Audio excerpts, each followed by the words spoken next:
Hi friends, ಎಲ್ರಿಗೂ ನಮಸ್ಕಾರ. ಎಲ್ಲ ಹೇಗಿದ್ದೀರಾ? ಐ ಹೋಪ್ ತಾವೆಲ್ಲರೂ ಕೂಡ ತುಂಬ ಚೆನ್ನಾಗಿದ್ದೀರಾ ಅಂತ ಭಾವಿಸ್ತೀನಿ. Welcome back to my channel. ಕಳೆದ ಲಾಗಲ್ಲಿ ಹೇಳ್ದಂಗೆ ನಾವು ಧರ್ಮಸ್ಥಳ ಸುಬ್ರಹ್ಮಣ್ಯ ದರ್ಶನ ದೇವ್ರದ್ದೆಲ್ಲ ಮುಗಿಸ್ಕೊಂಡು ಅಲ್ಲಿಂದ ನಾವು ಸೀದಾ ಸಕಲೇಶ್ಪುರದ ಹತ್ರ ಇರೋ ರೆಸಾರ್ಟ್ ಕೊಟ್ಟಿದ್ವಿ. ಈ ರೆಸಾರ್ಟ್ ಬಂದೆ ಆ್ಯಕ್ಚುಲಿ ನಮ್ಮ ಹಸ್ಬೆಂಡ್ ಇದ್ದಾರಲ್ಲ, ಸೊ ಅವ್ರ ಅಕ್ಕನ ಫ್ರೆಂಡ್ ಕಡೆಯಿಂದ ಪರಿಚಯ. ಸೊ ಅವರೇ ಹೇಳಿದರು ಸಕಲೇಶ್ಪುರದ ಹತ್ರ ಚೆನ್ನಾಗಿದೆ ರೆಸಾರ್ಟು ಇವೆಲ್ಲ ಅಂತ. ಯೂಶ್ವಲಿ ಹೇಳ್ದಂಗೆ ಸಕಲೇಶ್ಪುರ ಕಡೆ ಎಲ್ಲ ಹೇಳೋದೇ ಬೇಡ, ನೇಚರ್ ಅಂತೂ ತುಂಬ ಚೆನ್ನಾಗಿರುತ್ತೆ. ಸೊ ಅದಕ್ಕೆ ನೇಚರ್ ನೋಡ್ದಂಗೂ ಇರುತ್ತೆ. ಸೊ ಆಗಿನ ಟೈಮಲ್ಲಿ ನಾವೇನೋ ಎಕ್ಸ್ಪೀರಿಯೆನ್ಸ್ ಎಲ್ಲ ಮಾಡಿರಲಿಲ್ಲ. ಬ್ಯಾಂಗ್ಳೂರಲ್ಲಿ ರೆಸಾರ್ಟ್ಗಳೆಲ್ಲ ಗೊತ್ತಿತ್ತು, ಬಟ್ ಇಲ್ಲೂ ನೋಡೋಣ ಒಂದ್ಸಲಿ ಅಂದ್ಬಿಟ್ಟು, ಹೇಗಿದ್ರು ಪರಿಚಯ ಬೇರೆ ಇದ್ದಾರಲ್ಲ, ಹೋಗೋಣ ಅಂತ ನಾವು ಸಕಲೇಶ್ಪುರದ ರೆಸಾರ್ಟ್ಗೆ ಹೊರಟಿದ್ವಿ. ಸ್ಟಾರ್ಟಿಂಗಲ್ಲಿ ನಮ್ಗೆ ಅದು ಅಡ್ರೆಸ್ ಹುಡ್ಕೋ ಸ್ವಲ್ಪ ಕಷ್ಟ ಆಗಿತ್ತು. ಆಮೇಲೆ ಆಂದಿವೆ ಹೋಗೋ ಟೈಮಲ್ಲಿ ಒಬ್ಬರು ಅಲ್ಲೇ ಬಂದುಬಿಟ್ಟು, ನಾವು ಅಲ್ಲೇ ಹೋಗ್ತಿರೋದು ಬನ್ನಿ ಅಂತ ನಮ್ಮನ್ನು ರೆಸಾರ್ಟ್ ಹತ್ರ ಬಿಟ್ಬಿಟ್ಟೋದ್ರು. ಸೊ ಈ ಸೈಡೆಲ್ಲ ನೋಡಿ, ಎಲ್ಲ ಹಂಚಿನ ಮನೆಗಳು ನೋಡೋಕ್ಕೆ ಒಂಥರ ಚೆನ್ನಾಗಿರುತ್ತೆ. ಅದಲ್ಲದೆ ಸುತ್ತ ಎಲ್ಲ ಗ್ರೀನರಿ, ಮನೆ ಮುಂದೆ ಯಾವ ಥರ ಹೇಳ್ದಂಗೆ ಹಿತ್ಲು ಮನೆ, ಅಟ್ಟದ ಮನೆಗಳು, ಹಂಚಿನ ಮನೆ ಇದೆಲ್ಲ ಜಾಸ್ತಿ ಇರುತ್ತೆ. ನೇಚರ್ ಮಾತ್ರ ಚೆನ್ನಾಗಿರುತ್ತೆ ನೋಡೋದಕ್ಕೆ. ಇನ್ನೇನು ರೆಸಾರ್ಟ್ ಹತ್ರ ಬಂದ್ವಿ. ಸ್ಟಾರ್ಟಿಂಗಲ್ಲಿ ನಾವು ನೋಡಿದಾಗಲೆಲ್ಲ ಕನ್ಫ್ಯೂಸ್ ಆಗ್ತೀವಿ, ಇದೇ ರೆಸಾರ್ಟ್ ಇರ್ಬೋದಾ ಅಂತ. ಬಟ್ ಇನ್ನೂ ಸ್ವಲ್ಪ ಒಳಗಡೆ ಹೋಗಬೇಕಿತ್ತು, ಯಾಕಂದರೆ ಅದು ರೆಸಾರ್ಟ್ ಬಂದು ಮೇನ್ ರೋಡ್ ಹತ್ರ ಇರಲಿಲ್ಲ, ಸಕಲೇಶ್ಪುರದಿಂದ ತುಂಬ ಒಳಗಡೆನೇ ಇದೆ ಅದು. ಹಾಗಾಗಿ ಸ್ಟಾರ್ಟಿಂಗಲ್ಲಿ ನಮ್ಗೆ ಅದನ್ನು ಹುಡ್ಕೋದು ಕಷ್ಟ ಅನಿಸಿತ್ತು. ನಂತರ ಈಗ ಒಂದು ಮೆರೂನ್ ಕಲರ್ ಕಾರ್ ಹೋಯ್ತು ನೋಡಿ, ಸೊ ಅವರೇ ಬಂದಿದ್ದು. ಆಗಿನ ಟೈಮಲ್ಲಿ ಬಂದು ನಾವು ಅಲ್ಲೇ ಹೋಗ್ತಿರೋದು ಅಂತ ಕರ್ಕೊಂಡೋಗಿ ನಮ್ಮನ್ನು ತೋರಿಸಿದ್ರು. ಬಂದ ತಕ್ಷಣ ಮಾತ್ರ ಖುಷಿ ಆಗೋಯ್ತು ನಮಗೆ, ಯಾಕಂದರೆ ಅಷ್ಟು ಚೆನ್ನಾಗಿತ್ತು ಅಲ್ಲಿ ನೇಚರು ಇವೆಲ್ಲ.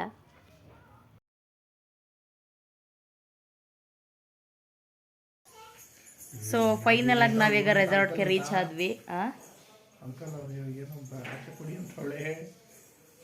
ಏನು ಕೇಳ್ತಾ ಊಟ ಕೇಳಿದ್ದೆ, ಹಶ್ವಾಗಿತ್ತು ಅನಿಸುತ್ತೆ. ಇನ್ನು ನಮಗೆ ಅಲ್ಲಿ ಟ್ರಾವೆಲ್ ಮಾಡ್ಕೊಂಡು ಸುಸ್ತಾಗ್ಬಿಟ್ಟಿತ್ತು. ಫಸ್ಟ್ ಹೋಗಿ ಊಟ ಮಾಡೋಣ ಅಂತ, ಮಕ್ಳಿಗೆಲ್ಲ ತಿನ್ನಿಸ್ಬಿಡೋಣ ಅಂದ್ಬಿಟ್ಟು ಇನ್ನು ಊಟಕ್ಕೆ ಹೊರಟ್ವಿ ನಾವು. ಇನ್ನು ಅಡುಗೆ ಬೇರೆ ರೆಡಿ ಮಾಡಿ ಇಟ್ಟಿದ್ರು ಅಲ್ಲಿ. ಅಂದರೆ ಜಾಸ್ತಿ ವೆರೈಟಿ ಏನಿರಲಿಲ್ಲ ಅಲ್ಲಿ. ಸಿಂಪಲಾಗಿ ಗೀ ರೈಸು ಮತ್ತು ಚಿಕನ್ ಸಾಂಬಾರು ಮಾಡಿಬಿಟ್ಟು ಚಿಕನ್ ರೋಸ್ಟ್ ಏನೋ ಮಾಡಿದರು. ಟೇಸ್ಟ್ ವೈಸು ಓಕೆ ಅನ್ನಿಸ್ತು, ಅಷ್ಟು ಟೇಸ್ಟ್ ಏನಿರಲಿಲ್ಲ. ಅದು ಬೇರೆ ಈವ್ನಿಂಗ್ ಅಲ್ವ, ನಮ್ಗೆ ಅಷ್ಟು ಹೊಟ್ಟೆ ಹಶ್ವಾಗಿರಲಿಲ್ಲ. ಸೊ ಲೈಟಾಗಿ ಎಲ್ಲ ತಿಂದ್ಬಿಟ್ಟು ಇನ್ನು ನಾವು ಅಲ್ಲೆಲ್ಲ ಹೋಗಿ ಸ್ವಲ್ಪ ಹೊತ್ತು ಕೂತ್ಕೊಳ್ಳೋಣ ಅಂದ್ಕೊಂಡಿದ್ವಿ. ಬಟ್ ರೆಸಾರ್ಟಲ್ಲಿ ಯಾರೋ ಫಂಕ್ಷನ್ ಇದೆ ಅಂತ ಒಂದು 50 ಮೆಂಬರ್ಸ್ ಏನೋ ಬುಕ್ ಮಾಡ್ಕೊಂಡು ಆಲ್ರೆಡಿ ಬಂದಿದ್ರಂತೆ. ಸೊ ಅವ್ರದ್ದೆಲ್ಲ ಅಲ್ಲಿ ಪಾರ್ಟಿ ನಡೀತಾಯಿತ್ತು. ಹಾಗಾಗಿ ನಾವು ಆ ಸೈಡೆಲ್ಲ ಹೋಗೋಕ್ಕೆ ಹೋಗಲಿಲ್ಲ. ಒಂದು 10 ಮಿನಿಟ್ಸ್ ಮಾತ್ರ ಜಸ್ಟ್ ಹಾಗೆ ವ್ಯೂಸ್ ಎಲ್ಲ ನೋಡ್ಕೊಂಡು ನಾವು ರೂಮಲ್ಲಿ ಹೋಗಿ ರೆಸ್ಟ್ ಮಾಡೋಕ್ಕೆ ಹೊರಟ್ವಿ. ಮಕ್ಳಿಗೆ ಬೇರೆ ತುಂಬ ಟಯರ್ಡ್ ಆಗಿಬಿಟ್ಟಿತ್ತು. ಸೊ ಅವ್ರಿಗೂ ನಿದ್ದೆ ಎಲ್ಲ ಮಾಡಿಸ್ಬೇಕಿತ್ತಲ್ಲ ಅಂದ್ಬಿಟ್ಟು ನಾವು ಒಂದು 10 ನಿಮಿಷ ಮಾತ್ರ ಅಲ್ಲೆಲ್ಲ ಕರ್ಕೊಂಡು ಹೋಗಿದ್ವಿ. ಇನ್ನು ಗೇಮ್ಸ್ ಎಲ್ಲ ನೋಡೋಣ ಅಂದರೆ ಅಷ್ಟು ಸೆಟಪ್ ಏನೂ ಮಾಡಿರಲಿಲ್ಲ ಅವರು ಗೇಮ್ಸ್ದೆಲ್ಲ.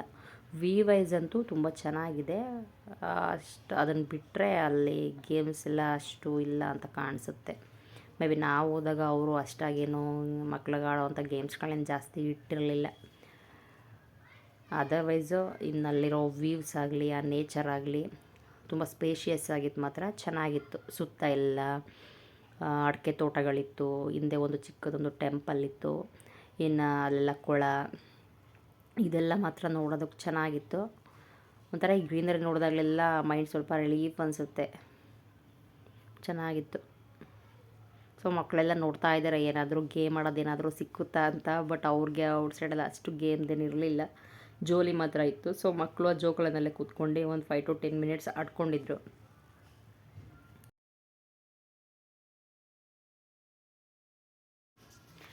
ಎಂಜಾಯ್ ಮಾಡೋದ್ರಲ್ಲಿ ಯಾರು ಅಂದರೆ ಫಸ್ಟ್ ಬಂದು ನನ್ನ ಸೊಸೆನೇ. ತುಂಬ ಚೆನ್ನಾಗಿ ಎಂಜಾಯ್ ಮಾಡ್ತಾಳೆ ಅವಳು. ನಾವು ಎಷ್ಟೊತ್ತು ಎದ್ದಿರ್ತೀವಿ ಅವಳು ಅಷ್ಟೇ, ಜೊತೆಯಲ್ಲಿ ಎದ್ಬಿಟ್ಟು ಜೊತೆನೆಲ್ಲ ಆಟ ಆಡೋದು, ಅಲ್ಲಿ ಇಲ್ಲಿ ಆ್ಯಕ್ಟಿವ್ ಆಗಿರೋದಂತೂ ತುಂಬ ಜಾಸ್ತಿ. ಅವಳು ಎಲ್ಲ ಕಡೆ ಓಡಾಡ್ಕೊಂಡೆ, ಯಾರಿಗೂ ಭಯ ಬೀಳಲ್ಲ, ಆರಾಮ್ಸೆ ಆಡ್ಕೊಂಡು ಓಡಾಡ್ಕೊಂಡಿರ್ತಾಳೆ. ನನ್ನ ಮಕ್ಕಳು ಆಡ್ತಾರೆ, ಬಟ್ ಅವ್ರಿಗೊಂಥರ ಲಿಮಿಟ್ಸ್. ಸ್ವಲ್ಪ ಹೊತ್ತಾಯಿತು ಅಂದರೆ ನಿದ್ದೆ ಬಂದುಬಿಡುತ್ತೆ, ಮಲ್ಕೊಬಿಡ್ತಾರೆ. ಅದು ಬಿಟ್ಟರೆ ತುಂಬ ಚೆನ್ನಾಗಿ ಆ್ಯಕ್ಟಿವ್ ಆಗಿರೋದು ಹೇಳ್ಬೇಕಾದ್ರೆ ನನ್ನ ಪುಟ್ಟ ಸೊಸೆನೇ. ಅಷ್ಟು ಚೆನ್ನಾಗಿ ಆ್ಯಕ್ಟಿವ್ ಆಗಿರ್ತಾಳೆ.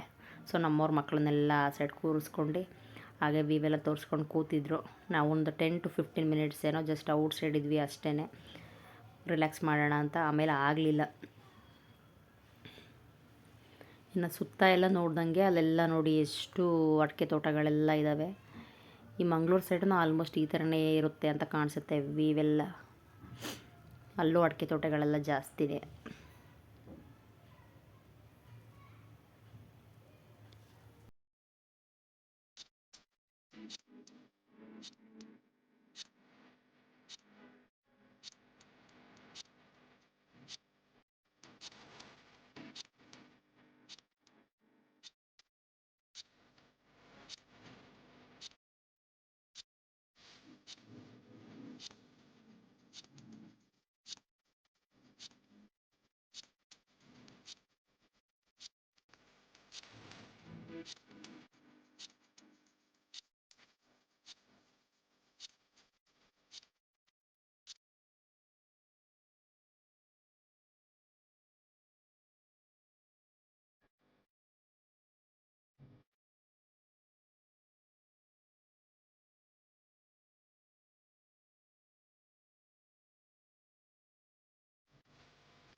ಇನ್ನು ರೂಮ್ಸ್ಗೆ ಹೋಗಿ ನಾವು ಅಲ್ಲೇ ಸ್ವಲ್ಪ ಹೊತ್ತು ರೆಸ್ಟ್ ಮಾಡಿದ್ವಿ. ರೂಮ್ ಬಂದು ನಮಗೆ ಅಕ್ಕಪಕ್ಕ ಎರಡು ಇತ್ತು. ಸೊ ತುಂಬ ಜನ ಇದ್ವಲ್ಲ, ಒಂದೇ ರೂಮ್ಸಲ್ಲಿ ಜಾಗ ಆಗಲ್ಲ ಅಂದ್ಬಿಟ್ಟು ಅಕ್ಕಪಕ್ಕ ರೂಮಲ್ಲೇ ಸ್ಟೇ ಮಾಡಿದ್ವಿ. ಅದಾದಮೇಲೆ ಈವ್ನಿಂಗ್ ಆಗೋಯ್ತು. ಇದು ಸರಿ ಎಲ್ಲ ಸ್ವಲ್ಪ ಹೊತ್ತು ಕೂತ್ಕೊಂಡು ಮಾತಾಡ್ಕೊಂಡು ಹಾಗೆಯೇ ಅಲ್ಲಿ ಸ್ವಿಮ್ಮಿಂಗ್ ಹೋಗೋಣ ಅಂತ ಸ್ವಿಮ್ಮಿಂಗ್ ಇಳಿದ್ವಿ. ಬಟ್ ಚಿಕ್ಕ ಮಕ್ಕಳಂತೂ ಎದ್ರುಕೊಂಡ್ಬಿಟ್ರು. ನನ್ನ ಮಗಳು ಮತ್ತು ನನ್ನ ಸೊಸೆ ಅಂತೂ ಅವಳಿಗೆ ನೀರು ಇಳಿಯೋಕ್ಕೆ ಅವ್ರಿಗೆ ಆಗಲಿಲ್ಲ. ಒಂದು 2 ಮಿನಿಟ್ಸಲ್ಲಿ ನಿಂತ್ಕೊಂಡ್ರು. ಆಮೇಲೆ ಯಾಕೋ ಅದು ಬೇರೆ ವಿಂಟರ್ ಸೀಸನ್ ಅಲ್ವಾ, ತುಂಬ ಕೋಲ್ಡ್ ಇರುತ್ತೆ, ಅವ್ರಿಗೆ ಯಾಕೋ ಕಂಫರ್ಟೇಬಲ್ ಅನ್ನಿಸ್ಲಿಲ್ಲ. ಅದಕ್ಕೆ ಮಕ್ಕಳನ್ನೇನು ನಾವೇನು ಫೋರ್ಸ್ ಮಾಡಲಿಲ್ಲ. ನನ್ನ ಮಗ ಮಾತ್ರ ಭಯಂಕರ ಎಂಜಾಯ್ ಮಾಡ್ದ, ಅವನಿಗೆ ತುಂಬಾ ಇಷ್ಟ ಆಗೋಯಿತು. ಸೊ ಸ್ವಿಮ್ಮಿಂಗಲ್ಲಿ 2-3 ಅವರ್ಸ್ ಆರಾಮ್ಸೆ ಆಟಾಡಿದ್ದಾನೆ. ನಾವು ಸಾಕು ಎದ್ದೇಳು ಅಂದರೂ ಹೇಳಲಿಲ್ಲ, ಅಷ್ಟು ಚೆನ್ನಾಗಿ ಅದನ್ನು ಮಾತ್ರ ಅವನು ರೆಸಾರ್ಟಲ್ಲಿ ಎಂಜಾಯ್ ಮಾಡಿದಂದ್ರೆ ಅದು ಒಂದೇ. ಅದು ಬಿಟ್ಟರೆ ಅವನು ಇನ್ನು ಮಿಕ್ಕಿದ್ದಕ್ಕೆಲ್ಲ ಬರಲೇ ಇಲ್ಲ. ಊಟ ಕೂಡ ಅವ್ನು ಸರಿಯಾಗಿ ಮಾಡಲಿಲ್ಲ ಆವಾಗ. ನಾವೆಲ್ಲ ಸುಮಾರು ಹೊತ್ತಿದ್ವಿ. ಅದು ಹೇಳ್ದಂಗೆ ವಾಟರ್ ಅನ್ನೋದು ತುಂಬ ಅಟ್ರಾಕ್ಷನ್ನು. ಸೊ ನೋಡಿದ ತಕ್ಷಣ ಆರಾಮಾಗಿ ಅಲ್ಲಿ ಕುತ್ಕೊಂಡು ಆಡ್ಕೊಂಡಿರ್ಬೇಕು ಅನ್ಸುತ್ತೆ. ಎಷ್ಟೊತ್ತಾದ್ರೂ ಸ್ವಿಮ್ಮಿಂಗ್ ಬಿಟ್ಟು ಬರೋಕ್ಕೆ ಮನಸ್ಸಾಗಲಿಲ್ಲ. ಜೊತೆಗೆ ಬೇರೆ ಅವರು ಮ್ಯೂಸಿಕ್ಕೆಲ್ಲ ಕನೆಕ್ಷನ್ ಕೊಟ್ಟಿದ್ದರು. ಸೊ ಸಾಂಗ್ ಎಲ್ಲ ಕೇಳ್ಕೊಂಡು ಸ್ವಲ್ಪ ಹೊತ್ತು ವೀಡಿಯೋ ಎಲ್ಲ ಮಾಡ್ಕೊಂಡು ಎಲ್ಲ ಎಂಜಾಯ್ ಮಾಡ್ಕೊಂಡು ಚೆನ್ನಾಗಿದ್ವಿ. ತುಂಬಾ ಚೆನ್ನಾಗಿತ್ತು ಮಾತ್ರ ಅದು ಎಕ್ಸ್ಪೀರಿಯೆನ್ಸು. ಹತ್ತತ್ರ 2-3 ಅವರ್ಸು ನಾವಂತೂ ಸ್ವಿಮ್ಮಿಂಗಲ್ಲೇ ಆಡ್ಕೊಂಡಿದ್ದೇ ಆಯಿತು. ನಮಗೆಲ್ಲ ಅಷ್ಟು ಸ್ವಿಮ್ಮಿಂಗ್ ಎಲ್ಲ ಬರೋಲ್ಲ, ಬಟ್ ಬಾಯ್ಸ್ ಎಲ್ಲ ಓಕೆ, ಅವ್ರು ಚೆನ್ನಾಗಿ ಸ್ವಿಮ್ಮಿಂಗ್ ಎಲ್ಲ ಮಾಡ್ತಾರೆ. ನಮಗಾದ್ರೂ ಚಳಿ ಅನ್ನಿಸ್ತು ಸ್ಟಾರ್ಟಿಂಗಲ್ಲಿ ಒಂದು 5 to 10 ಮಿನಿಟ್ಸು. ಆಮೇಲೆ ಸ್ವಿಮ್ಮಿಂಗ್ ಮಾಡ್ತಾ ಓಕೆ, ಅಷ್ಟು ಕಂಫರ್ಟೇಬಲ್ ಆಗಿತ್ತು. ಅದಾದಮೇಲೆ ಒಂದಷ್ಟು ವೀಡಿಯೋಸ್ ಎಲ್ಲ ತೊಗೊಂಡ್ವಿ, ಡ್ಯಾನ್ಸ್ ಎಲ್ಲ ಆಡ್ಕೊಂಡು. ಇದಂತೂ ತುಂಬ ಫನ್ನಿಯಾಗಿತ್ತು ಮಾತ್ರ. ಇದನ್ನು ಹಾಗೆ ಹಾಕೋಣ ಅಂದರೆ ಈ ಬ್ಯಾಕ್ಗ್ರೌಂಡ್ ಬೇರೆ ಮ್ಯೂಸಿಕ್ ಎಲ್ಲ ಇತ್ತು. ಸೊ ಅದನ್ನೆಲ್ಲ ಹಾಕೋಕ್ಕಾಗಲ್ವಲ್ಲ ಯೂಟ್ಯೂಬಲ್ಲಿ ಅಂತ ಈ ಸಾಂಗ್ಸ್ ಎಲ್ಲ ಜಸ್ಟ್ ಮ್ಯೂಟ್ ಮಾಡಿ ಹಾಕಿರೋದು. ಇದು ಮಾತ್ರ ಆಸಮ್ ಆಗಿತ್ತು. ಎಲ್ಲ ಚೆನ್ನಾಗಿ ಅಷ್ಟು ಚೆನ್ನಾಗಿ ಎಂಜಾಯ್ ಮಾಡಿದ್ವಿ ಎಲ್ಲರೂ. ಟೈಮ್ ಹೋಗಿದ್ದೇ ಗೊತ್ತಾಗಲಿಲ್ಲ ನಮಗೆ ಅವತ್ತು ನೈಟ್ ಅಂತೂ. ಅದಾದಮೇಲೆ ಮತ್ತೆ ಹೋಗಿ ಫ್ರೆಶ್ ಅಪ್ ಎಲ್ಲ ಆಗಿ ಊಟ ಮಾಡೋಕ್ಕಿಂತ ಮುಂಚೆ ಫಸ್ಟು ಫೈರ್ ಕ್ಯಾಂಪ್ ಇತ್ತಲ್ಲ, ಸೊ ಅಲ್ಲಿ ಸಾಂಗ್ ಎಲ್ಲ ಹಾಕ್ಕೊಂಡು ಸ್ವಲ್ಪ ಡ್ಯಾನ್ಸ್ ಮಾಡೋಣ ಅಂತ ಮಾಡಿದ್ವಿ. ಇದಂತೂ ಮಾತ್ರ ಲೈಫಲ್ಲಿ ಮರೆಯೋಕ್ಕಾಗಲ್ಲ, ಅಷ್ಟು ಚೆನ್ನಾಗಿ ಎಲ್ಲ ಎಂಜಾಯ್ ಮಾಡ್ಕೊಂಡಿದ್ವಿ. ಎಲ್ಲ ಡ್ಯಾನ್ಸ್ ಮಾಡಿದ್ದು ಹೇಳ್ಬೇಕಂದ್ರೆ ನಮ್ಗೆ ಯಾರಿಗೂ ಡ್ಯಾನ್ಸ್ ಮಾಡೋ ಅಷ್ಟು ಎಕ್ಸ್ಪೀರಿಯೆನ್ಸೇ ಇಲ್ಲ. ಏನಂದರೆ ಚಿಕ್ಕ ಮಕ್ಕಳಿದ್ದಾಗ ಮಾಡಿರ್ತೀವಿ ಅಷ್ಟೇ. ಬಟ್ ಇದೇ ಫಸ್ಟು ಟೈಮು ನಾವು ಎಲ್ಲ ಜೊತೆಯಲ್ಲಿ ಈ ಥರ ಎಲ್ಲ ಡ್ಯಾನ್ಸ್ ಮಾಡಿದ್ದು. ಬಟ್ ಅಷ್ಟು ಚೆನ್ನಾಗಿ ನಮಗೆಲ್ಲ ಸ್ಟೆಪ್ಸ್ ಎಲ್ಲ ಬರೋಲ್ಲ. ಬಂದಿದ್ರಲ್ಲೇ ಲೈಟಾಗಿ ಸುಮ್ಮನೆ ಒಬ್ರನ್ನೊಬ್ರು ನೋಡ್ಕೊಂಡು ಡ್ಯಾನ್ಸ್ ಮಾಡ್ತಾಯಿದ್ವಿ ನಾವು ಅಷ್ಟೇ. ಅದರಲ್ಲೂ ನನ್ನ ಪುಟ್ಟ ಸೊಸೆ ಅಂತೂ ನಾವು ಮಲಗೋ ತನಕ ನಮ್ಮ ಜೊತೆಯಲ್ಲೇ ಇದ್ಕೊಂಡೆ ಅವಳು ಚೆನ್ನಾಗಿ ಎಂಜಾಯ್ ಮಾಡಿದ್ವಿ. ನೋಡಿ ಸೆಂಟ್ರಲ್ಲಿ ಅವಳು ನಿಲ್ಸಿದ್ದೀವಿ, ನಾವೆಲ್ಲ ಸುತ್ತ ಡ್ಯಾನ್ಸ್ ಮಾಡ್ತಾಯಿದ್ದೀವಿ. ಅವಳು ಅಷ್ಟೇ, ಡ್ಯಾನ್ಸ್ ಅಂದರೆ ತುಂಬಾ ಇಷ್ಟ ಅವಳಿಗೆ. ಒಟ್ಟಿನಲ್ಲಿ ಯಾವ ಸ್ಟೆಪ್ಸು ಯಾವ ಸಾಂಗ್ ಬರಲಿ ಸಿಕ್ಕಿ ಸ್ಟೆಪ್ಪೆಲ್ಲ ಹಾಕಿ ಚೆನ್ನಾಗಿ ಡ್ಯಾನ್ಸ್ ಮಾಡ್ತಾಳೆ ಮಾತ್ರ. ನನ್ನ ಮಗನಿಗಂತೂ ನಿದ್ದೆ ಜಾಸ್ತಿ ಆಗಿಬಿಟ್ಟಿತ್ತು. ಅವ್ನಿಗೆ ಎಷ್ಟು ಕರೆದ್ರೂ ಬರಲಿಲ್ಲ. ಒಂದು 5 to 10 ಮಿನಿಟ್ಸ್ ಏನೋ ನೋಡ್ತಾ ಇದ್ದ ಅಷ್ಟೇ. ಅದಾದಮೇಲೆ ಅವನಿಗೆ ನಿದ್ದೆ ಕಂಟ್ರೋಲ್ ಆಗಲಿಲ್ಲ, ಮಲ್ಕೊಂಬಿಟ್ಟ ಬೇಗನೆ. ಪಾಪನೂ ಅಷ್ಟೇ ಸ್ವಲ್ಪ ಹೊತ್ತು ಎದ್ದಿದ್ಲು, ಅವಳಿಗೂ ಆಗಲಿಲ್ಲ, ಅವಳಿಗೂ ನಿದ್ದೆ ಬಂತು. ಸೊ ಅವಳನ್ನ ಮಲಗಿಸ್ಬಿಟ್ಟು ನಾವು ಒಂದು 2-3 ಅವರ್ಸ್ ಹೀಗೆ ಡ್ಯಾನ್ಸ್ ಮಾಡ್ಕೊಂಡೆಲ್ಲ ಇದ್ವಿ. ಸರಿ ಒಂದೆರಡು ರೀಲ್ಸ್ಗೆಲ್ಲ ಹಾಕೋಣ, ಚೆನ್ನಾಗಿರುತ್ತೆ, ಫನ್ನಿಯಾಗಿರುತ್ತೆ ಅಂತ ಒಂದೆರಡು ಸಾಂಗ್ಸ್ನೆಲ್ಲ ನಾವು ಸೆಲೆಕ್ಟ್ ಮಾಡ್ಕೊಂಡು ಈ ಥರ ಎಲ್ಲ ಸ್ಟೆಪ್ಸ್ ಹಾಕ್ಸ್ತಾಯಿದ್ವಿ. ಇದಂತೂ ಸಖತ್ ಫನ್ನಿಯಾಗಿತ್ತು. ಲೈಫಲ್ಲಿ ಇಷ್ಟೊಂದು ನಕ್ಕಿರಲಿಲ್ಲ ನಾವು, ಅಷ್ಟು ನಗ್ತಾಯಿದ್ವಿ ಮಾತ್ರ ಒಬ್ರಿಗೊಬ್ರು ನೋಡಿಕೊಂಡು. ಯಾಕಂದರೆ ಯಾರಿಗೂ ಅಷ್ಟು ಚೆನ್ನಾಗಿ ಡ್ಯಾನ್ಸ್ ಮಾಡೋಕ್ಕೆ ಬರೋಲ್ಲ. ಏನೋ ಒಂದು ಸಿಕ್ಕಿದೆಲ್ಲ ಸ್ಟೆಪ್ ಮಾಡ್ಕೊಂಡು ಆಡ್ಕೊಂಡು ಕೂತಿದ್ರು. ತುಂಬ ಚೆನ್ನಾಗಿತ್ತು ಮಾತ್ರ ಹೇಳ್ಬೇಕಂದ್ರೆ ಇದು. ನಾವು ಹೇಳ್ಬೇಕಂದ್ರೆ ರೆಸಾರ್ಟಿಂದ ಬಂದು 3-4 ಡೇಸ್ ಆದ್ರೂ ನಾವು ಅದೊಂದು ಮೆಮೊರೀಸ್ ಎಲ್ಲ ನಮಗೆ ಮರೆಯೋಕ್ಕೆ ಆಗ್ತಿರ್ಲಿಲ್ಲ. ಎಲ್ಲ ನೆನೆಸ್ಕೊತಾನೇ ಇದ್ವಿ. ಅದರಲ್ಲಂತೂ ನಾವು ಏನೇನೋ ಸ್ಟೆಪ್ಸ್ ಹಾಕ್ತಾಯಿದ್ರೆ ನಮ್ಮವ್ರು ದೊಡ್ಡಣ್ಣ ಅಂತೂ ನಮ್ಮನ್ನೆಲ್ಲರೂ ಎಂಕರೇಜ್ ಮಾಡ್ತಾಯಿದ್ರು. ಚೆನ್ನಾಗಿ ಮಾಡಿದ್ರಿ, ಈಗ ಮಾಡಿ ಆಗ ಮಾಡಿ ಅಂದ್ಕೊಂಡು ಎಲ್ಲ ಸುಮ್ಮನೆ ಹಾಗೆ ಕುಣಿತಾ ಇದ್ವಿ. ಏನೋ ಬಾಯಿಗೆ ಬಂದಿದ್ದ ಸ್ಟೆಪ್ಪೆಲ್ಲ ಹಾಕ್ತಾ ಇದ್ವಿ. ಒಟ್ಟಲ್ಲಿ ಎಷ್ಟು ನಗ್ತವೆ ಒಬ್ರೊಬ್ರು ಡ್ಯಾನ್ಸ್ ಮಾಡೋದೆಲ್ಲ ನೋಡಿ ಅಂದರೆ ಹೆವಿ ನಗ್ಬಿಟ್ಟಿದ್ದೀವಿ ಅವತ್ತಂತೂ.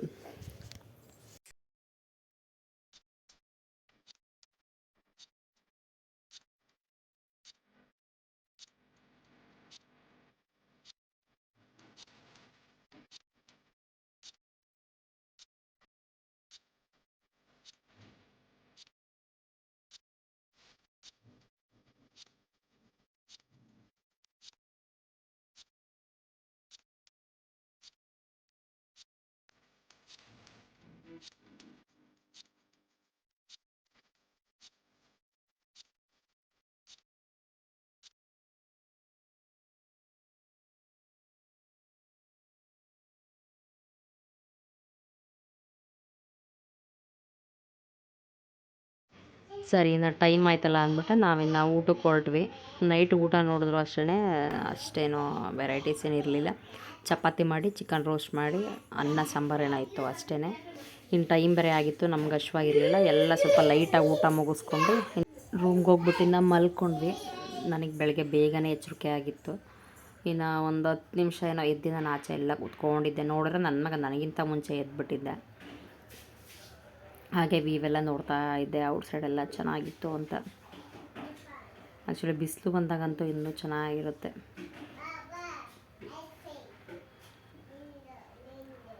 ರೆಸಾರ್ಟು ಅಷ್ಟೇ ತುಂಬ ಹೈಜೆನಿಕ್ ಆಗಿದೆ. ಅಷ್ಟೇನು ಈ ಥರ ಎಲ್ಲ ಗಲೀಜು ಆ ಥರ ಏನಿಲ್ಲ. ತುಂಬ ಚೆನ್ನಾಗಿ ಇಟ್ಕೊಂಡಿದ್ದಾರೆ, ಮಾತ್ರ ನೀಟಾಗಿದೆ. ಸ್ಪೇಸ್ ಕೂಡ ಅಷ್ಟೇ ತುಂಬ ಸ್ಪೇಷಿಯಸ್ ಆಗಿದೆ. ಮಕ್ಕಳು ಕೊಟ್ಟನೆಲ್ಲ ಆಡ್ಕೊಳ್ಳೋದಕ್ಕೆ ಇದಕ್ಕೆಲ್ಲ ಫ್ಯಾಮಿಲಿಗೆಲ್ಲ ಬೆಸ್ಟ್ ಅಂತಲೇ ಹೇಳ್ಬೋದು. ಮಾರ್ನಿಂಗು ಇನ್ನೂ 1-2-3 ಟೆಂಪಲ್ ಎಲ್ಲ ಹೋಗೋಣ, ವಿಸಿಟ್ ಕೊಡೋಣ ಅಂದ್ಕೊಂಡಿದ್ವಿ. ಯಾಕಂದರೆ ಹಾಸನ ಸೈಡು ಸುಮಾರು ದೇವಸ್ಥಾನಗಳಿದ್ದಾವೆ. ನೋಡ್ತೀವಿ ಅಂದರೆ ಲೆಕ್ಕಕ್ಕಿಲ್ದಿರೋ ಅಷ್ಟು ಸಿಕ್ಬಿಡುತ್ತೆ. ನೇಚರ್ ಪ್ಲೇಸಿಂದ ಹಿಡಿದು ಟೆಂಪಲ್ ತನಕ ಅಲ್ಲಂತೂ ಬರೋಣ ಇಲ್ಲ, ಅಷ್ಟು ಚೆನ್ನಾಗಿ ಸಿಗುತ್ತೆ. ಸೊ ಅದಕ್ಕೆ ಇನ್ನೊಂದೆರಡು ದೇವಸ್ಥಾನಕ್ಕೆಲ್ಲ ಹೋಗೋಣ ಅಂತ ನಾವು ಫ್ರೆಶ್ ಅಪ್ ಎಲ್ಲ ಆಗಿ ತಿಂಡಿ ತಿನ್ನೋಣ ಅಂತ ಹೊರಟ್ವಿ. ನೋಡಿ ಫ್ರೆಂಡ್ಸ್, ಇದು ಮೈದ್ನಂಟಿ ಅಂತ ಇದ್ದಾರೆ. ನನ್ನ ಮೈದ್ನ ಅಂತೂ ಹೇಳೋದೇ ಬೇಡ. ಏನಾದರೂ ಮಿಸ್ಟೇಕಾಗಿ ಮಾತಾಡೋ ಟೈಮಲ್ಲಿ ಯಾವುದಾದ್ರೂ ಒಂದು ವರ್ಡ್ ಮಿಸ್ ಆಯಿತು ಅಂದರೆ ಸಾಕು, ಬರೀ ರೇಗ್ಸೋದೇ ಆಗ್ಬಿಡುತ್ತವನು. ಹೇಳಿದ್ರೆ ಈಗ ಹೇಳಿದ್ರೆ ಈ ಥರ ಹೇಳೋದೆಲ್ಲ ಅಂದ್ಕೊಂಡು.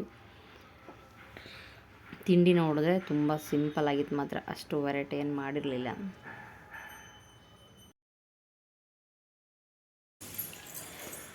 ಚಿನ್ನಿ ಹೆಂಗಿದೆ ಮನೆ ಟಿಫನ್ನು? ಚೆನ್ನಾಗಿದೆಯಾ ಸುಶಾ? ಹಾಂ ಹಾಂ.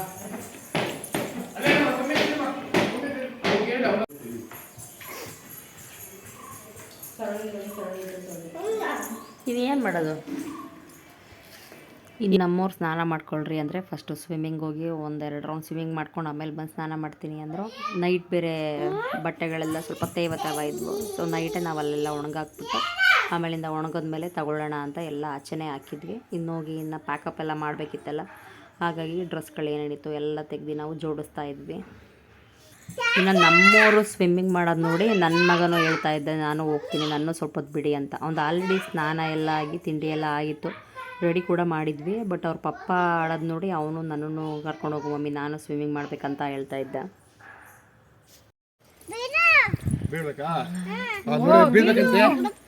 ಪಪ್ಪ ಬೀಳ್ಬೇಕಮ್ಮ? ನೀನು ಹೋಗ್ತೀಯಾ ಚಿನ್ನಿ? ಹೋಗಮ್ಮ ಸ್ವಿಮ್ಮಿಂಗ್ ಮಾಡೋ, ಪಪ್ಪ ಜೊತೆ ಹೋಗ್ತೀಯಾ? ಓನಾ ತಲೆದಿಂದ ಹೋಯ್ತಾ ಪಪ್ಪದ? ನೀನು ಹೋಗ್ತೀಯ ಪಪ್ಪ ಜೊತೆ? ಚಿನ್ನಿಮ್ಮ ಹೋಗು ಪಪ್ಪ ಜೊತೆ. ಬೇಡ, ಅವನಿಗೂ ಇಳಿಬೇಕನ್ಸುತ್ತೆ. ಏನು ಅನ್ಯಾವಾಗ ನಾನು ತಿಂಡಿ ತಿಂದ್ಬಿಟ್ಟ ಅನ್ಯಾವಾಗ ತಿಂಡಿ ತಿಂದ್ಬಿಟ್ಟು ರೆಡಿ ಆಗ್ಬಿಟ್ನಲ್ಲಪ್ಪ, ಏನು ಮಾಡೋದು, ಹೋಗೋಣ ಬೇಡವ ಅಂತ ಯೋಚನೆ ಮಾಡ್ತಿದ್ದೇನೆ. ಅಲ್ವ ಓದಿಯಾ? ಹೋಗಿದ್ರು ಹೋಗ್ಲಿ, ಪರವಾಗಿಲ್ಲ, ಹೋಗ, ನಿನ್ನ ವೈಫ್ನ ಕರ್ಕೊಂಡು ಹೋಗೋ. ಹಾಂ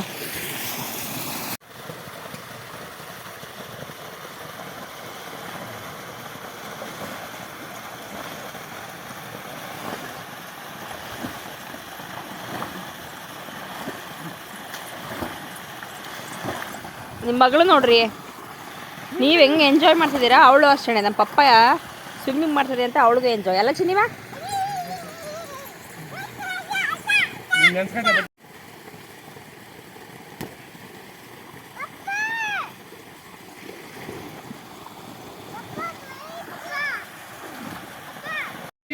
ಗುರು ಆಯಿಲ್ ಗುರು ಅದು ಏಯ್ ಗುಡ್ಸ್ ಆಯಿಲ್ ಡೀಸೆಲ್ ಹಾಕಲ್ಲ.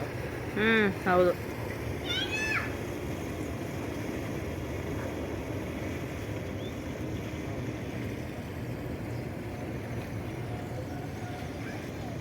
ನೋಡಿಲ್ಲ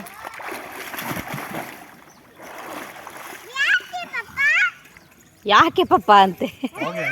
ಪಪ್ಪ ಹುಷಾರು ಪಪ್ಪ, ಹುಷಾರು ಪಪ್ಪ.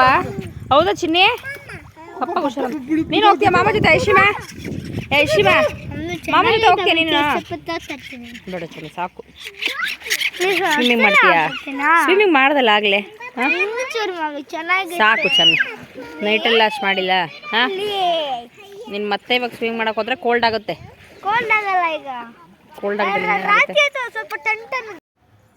ಇನ್ನು ಪ್ಯಾಕೇಜ್ ಎಲ್ಲ ಆಗಿತ್ತು, ಹೊರಡೋಣ ಅಂತ ಎಲ್ಲ ನೋಡಿ ಎಲ್ಲ ಪ್ಯಾಕ್ ಮಾಡಿಲ್ಲ ಇಟ್ಬಿಟ್ಟಿದ್ದೀವಿ. ಬಟ್ಟೆಗಳೆಲ್ಲ ಸ್ವಲ್ಪ ನೆಂದಿತ್ತು. ಮಾರ್ನಿಂಗ್ ಕೂಡ ಸ್ವಿಮ್ಮಿಂಗೆಲ್ಲ ಮಾಡಿದ್ರಲ್ಲ, ಬಟ್ಟೆ ಎಲ್ಲ ಒದ್ದೆ ಇತ್ತಲ್ಲ ಅಂತ ಸಪ್ರೇಟಾಗೆಲ್ಲ ಕವರ್ಗೆಲ್ಲ ಹಾಕಿಟ್ಟಿದ್ವಿ ನಾವು, ಒಂದಷ್ಟು ಬ್ಯಾಗ್ಗೆಲ್ಲ ಹಾಕ್ಬಿಟ್ಟು. ಹೇಗಿತ್ತು ರೆಸಾರ್ಟ್ ಎಕ್ಸ್ಪೀರಿಯನ್ಸ್ ಸರ್? ನಿಮ್ಮ ಒಪಿನಿಯನ್ ಹೇಳಿ. ಸೂಪರ್ ಆಗಿತ್ತಾ? ಬಜೆಟ್ ಮಾತ್ರ ಜಾಸ್ತಿ ಇತ್ತು ಫ್ರೆಂಡ್. ಹೇಗಿತ್ತು ರೆಸಾರ್ಟ್ ಎಕ್ಸ್ಪೀರಿಯನ್ಸ್? ಸರ್ ರೆಸಾರ್ಟ್ ಮಾತ್ರ ಚೆನ್ನಾಗಿತ್ತು, ಬಟ್ ಬಜೆಟ್ ಮಾತ್ರ ಜಾಸ್ತಿ. ಏನು ಚೆನ್ನಾಗಿಲ್ಲ, ದಯವಿಟ್ಟು ಇನ್ಯಾರು ಬರಬೇಡ್ರಿ ಇಲ್ಲಿ. ಇಲ್ಲ ರೆಸಾರ್ಟಲ್ಲಿ ಆ್ಯಕ್ಚುಲಿ ಚೆನ್ನಾಗಿತ್ತು, ಊಟ ಸ್ವಲ್ಪ ಸಿಂಪಲ್ ಆಯ್ತಲ್ವಾ? ಸಿಂಪಲ್ ಆಯಿತು, ಬಜೆಟ್ ಜಾಸ್ತಿ ಆಯಿತು. ಹೌದಾ? ಡಿಸ್ಕೌಂಟ್ ಮಾಡಿಸೋಣ ನೆಕ್ಸ್ಟ್ ಟೈಮ್ ಹೇಳ್ಬಿಟ್ಟು. ನಿಮ್ಮದು ಎಕ್ಸ್ಪೀರಿಯನ್ಸ್ ಹೇಗಿತ್ತು? ಚೆನ್ನಾಗಿತ್ತಾ? ಇಲ್ಲೊಬ್ರು ಕೇಳೋಣ, ಕಿಂಗ್ ಇದ್ದಾರೆ. ಹೇಗಿತ್ತು ಸರ್ ರೆಸಾರ್ಟ್? ಚೆನ್ನಾಗಿದೆ, ಅಮೆಂಟೀಸ್ ಎಲ್ಲ ಚೆನ್ನಾಗಿದೆ. ಬಟ್ ಊಟ ತುಂಬ ಸಿಂಪಲ್ ಆಯ್ತು ಅಷ್ಟೇ. But overall experience out of rating 5 I will give 3. ಚೆನ್ನಾಗಿದೆಯಾ? ಓಕೆ ಆವ್ರೇಜ್ ಅಂತಿದ್ದೀರಾ? ಆವ್ರೇಜ್.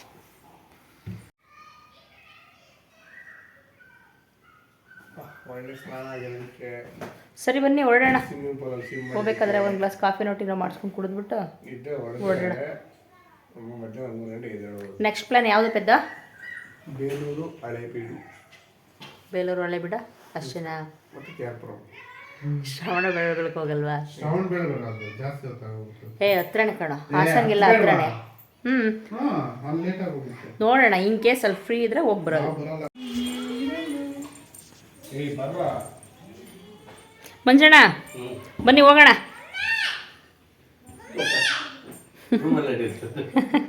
ಇನ್ನೇನು ಹೊರಟ್ವಲ್ಲ, ಫೈನಲ್ ಟಚ್. ಬನ್ನಿ ಅಣ್ಣ, ಕಾಫಿ ಟೀ ಏನಾದರೂ ಮಾಡಿಸ್ಕೊಂಡು ಕುಡ್ದೋಗೋಣ. ಮತ್ತಲ್ಲೆಲ್ಲೂ ಸಿಗಲ್ಲ ಅಣ್ಣ. ಹಾಂ ಮಾಡ್ತಿದ್ದಾರೆ. ಹೇಗಿತ್ತಣ್ಣ ರೆಸಾರ್ಟ್ ಎಕ್ಸ್ಪೀರಿಯನ್ಸ್? ಚೆನ್ನಾಗಿತ್ತಾ? ಊಟ ಎಲ್ಲ ನೋಡಿ, ಅವರೆಲ್ಲ ತುಂಬ ಸಿಂಪಲ್ಲು. ಔಟ್ ಆಫ್ 5ಗೆ 3 ಮಾತ್ರ ಕೊಡ್ತೀನಿ ಅಂತಿದ್ದಾರೆ ರಿವ್ಯೂ.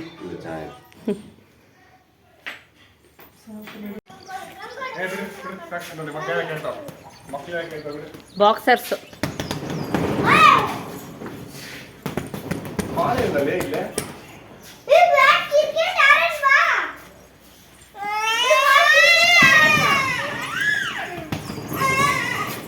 ಹೆಂಗ್ ಪಂಚ್ ಹೊಡಬೇಕಂದ್ರೆ ಅದ್ರಲ್ಲಿ ಇರೋದೆಲ್ಲ ಔಟ್ ಸೈಡ್ ಬಂದ್ಬಿಡ್ಬೇಕು.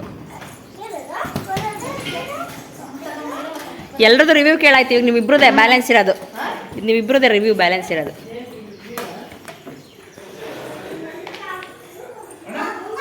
ಹೇಳಿ ಹೇಗಿತ್ತು ಎಕ್ಸ್ಪೀರಿಯನ್ಸ್? ಊಟ ತಿಂಡಿ ಎಲ್ಲ ಸಿಂಪಲ್ ಆಗಿ, ಅವರೆಲ್ಲ ತುಂಬ ಸಿಂಪಲ್ ಆಗಿತ್ತು. ರಿವ್ಯೂ 3 ಮಾತ್ರ ಕೊಡ್ತೀನಿ ಅಂತಿದ್ದಾರೆ.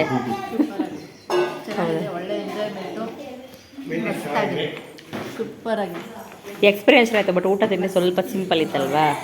ವ್ಯೂ ಎಲ್ಲ ತುಂಬ ಚೆನ್ನಾಗಿತ್ತು.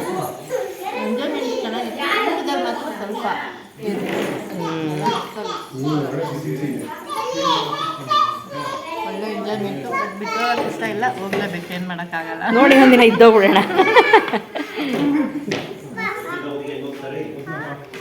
ಕರ್ಕೊಂಬಂದವ್ರೆ. ನೆಕ್ಸ್ಟ್ ನನ್ನ ತಮ್ಮ ಇನ್ನೊಂದು ರೆಸಾರ್ಟ್ ಕರ್ಕೊಂಡು. ಯಾವ ತಮ್ಮ? ಎಲ್ಲಿ ನಿನ್ನ ತಮ್ಮ? ಇವರನ್ನ ನೆಕ್ಸ್ಟ್ ಕರ್ಕೊಬರೋದು ಇದರ ಜೊತೆ ಕರ್ಕೊಬತ್ತೀರಾ ಸರ್? ನಮ್ಮ ಅಣ್ಣ ಕರ್ಕೊಬಂದವ್ರೆ. ಈ ಉಂಗುರ ಹಳೆ ಆಯ್ತಾ? ಇನ್ನೊಂದ್ಸಲ ನಮ್ಮ ದೊಡ್ಡಣ್ಣ ನೆಕ್ಸ್ಟ್ ನೆಕ್ಸ್ಟ್ ನೀವು ರೆಸಾರ್ಟಿಗೆ ಕರ್ಕೊಬರೋದು? ಅವರು ಮಗ ಇನ್ನೂ ಚಿಕ್ಕವನು, 4 months, ಇಯರ್ ಆದಮೇಲೆ ಅವ್ರು ಕರ್ಕೊಬರ್ತಾರೆ. ಹಾಂ, ಓಕೆ ಓಕೆ, ಆಯಿತು. ಬನ್ನಿ ಬನ್ನಿ, ಎಲ್ಲ ಸೇವರ್ತ ಮಾಡಿ. ಸೇರ್ತಾ ಇಲ್ಲ ಅಂತ ಬರೀ ಉದ್ದಿನೋಡನೆ ತಿಂತಿದ್ದಾರೆ. 3ನೇ ಸಲ ಬ್ಯಾಟಿಂಗ್. 10ನೇ ಸಲ ಅಂತ ನೀಟಾಗಿ ಯೂಸ್ ಮಾಡ್ಕೊತಾ ಇದ್ದಾರೆ. ರೆಸಾರ್ಟ್ ಫೆಸಿಲಿಟಿ ಎಲ್ಲ ಚೆನ್ನಾಗಿ ಯೂಸ್ ಮಾಡ್ಕೊತಾ ಇದ್ದಾರೆ ಅಲ್ವೇನ್ರಿ?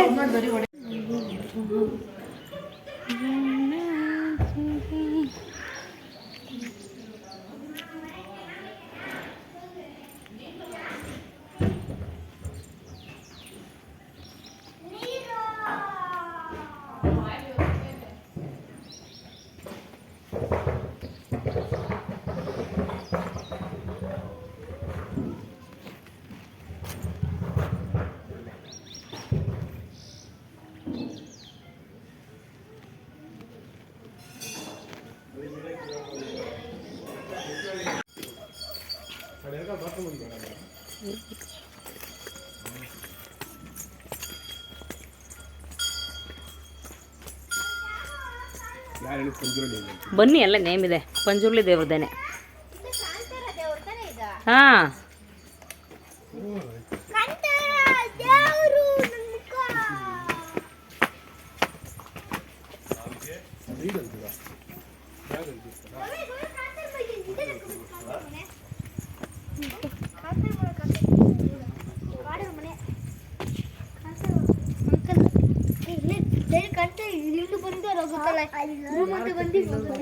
ಪಂಜುರ್ಲಿ ದೇವತಾ ಪ್ರಸನ್ನ ಪಂಜುರ್ಲಿ ಸ್ವಾಮಿ.